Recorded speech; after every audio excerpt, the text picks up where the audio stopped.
Hey y'all, and welcome to some Southern Fried Justice. My name is Brian, and this isn't just why you don't drink and drive. This is going to be one of the biggest heartbreaking stories you might ever encounter. Dylan Molina, wearing a black University of Oregon hoodie, drunkenly crashed his rental Jeep into a sedan while driving at a high rate of speed through a Lake Worth intersection moments after the crash. Molina, 26 years old at the time, runs away from the scene. He does not make it far.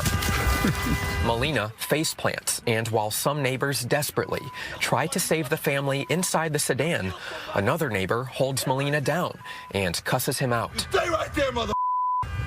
You see what you did? The driver of the sedan was off-duty Euless Police Detective Alex Cervantes. He died at the scene.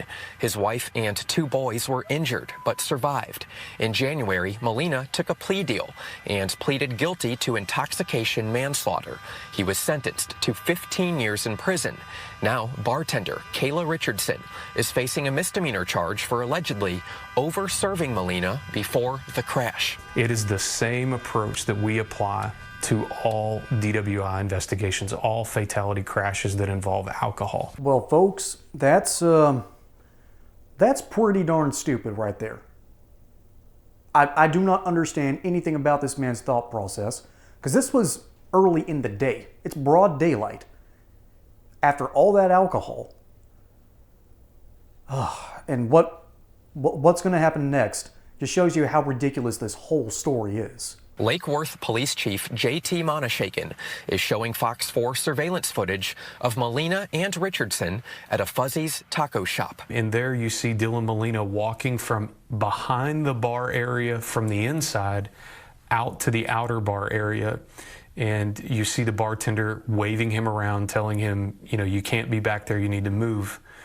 At this point, he stumbles backwards, grabs the bar to try to maintain his balance. Richardson served Molina 8 double vodka Red Bull cocktails that Saturday morning, according to an arrest affidavit. 8 doubles, 16 single shots is more than anybody should have in a 3-hour period, maybe even at all. Clearly intoxicated.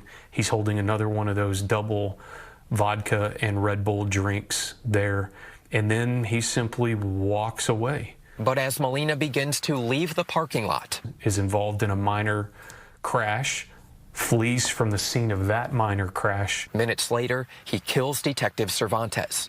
Earlier this month, Fox 4 sat down with Cervantes' widow, Priscilla, as she spoke about raising a family without her husband and Molina's 15-year sentence. It's not going to bring Alex back, but at least he's locked behind bars and he's not able to hurt another family like he did ours. What a heartbreaking story. A man who is providing for his family, a man who's serving his community as well, was killed by a drunk driver. And this drunk driver wasn't just drunk. He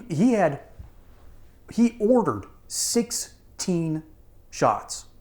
16. That is a massive amount of alcohol in the system. I think if you hooked him up to an IV and took a blood sample, you'd probably find more wine in that than you would white blood cells. And I shouldn't joke about this. I'm in recovery myself. I know what alcohol does.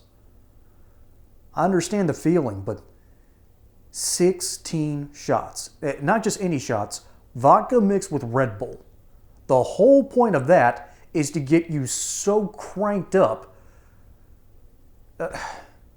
And for what? He wasn't doing it socially.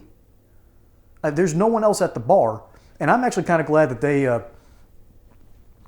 they arrested the bartender as well, because over-serving someone with alcohol should be looked at in the exact same way as we do drug dealers. That might be a little controversial to some, but that's the reality. So this man had no control over his life, no control over his liquor, and he decides to get into a vehicle. Now, on one hand, it's funny to watch him faceplant. I laughed at that when I first saw it. Then I saw exactly what came next, and my heart just sank like a rock.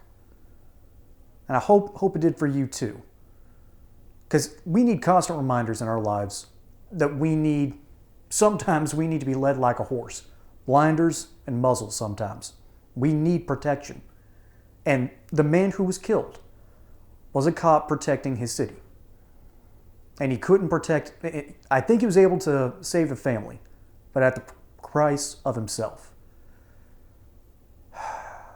I guess that's what good sacrifice means. And I hope that's the takeaway from this video. Folks, my name is Brian. Hope you enjoyed that segment here on Southern Fried Justice.